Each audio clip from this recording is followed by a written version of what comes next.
Guys? I'm going to tell you about what happened to my Eclipse. As you can see, we took the engine out. We were going to swap it with another used one I found online, but the sale didn't go through.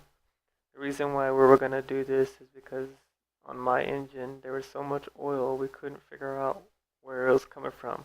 Either my head, turbo seals, or maybe my piston rings. So I was forced to rebuild it from the ground up.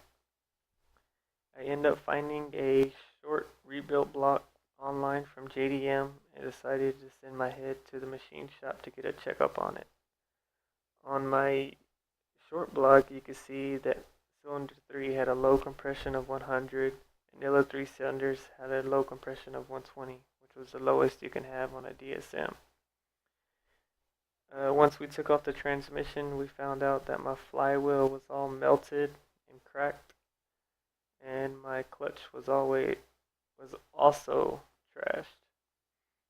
The mechanic told me when he was looking at the exhaust valves, whoever messed with it before put the wrong ones in, and it wasn't functioning properly. So to me, that he put the 420 valves in instead of a 4G63 valves.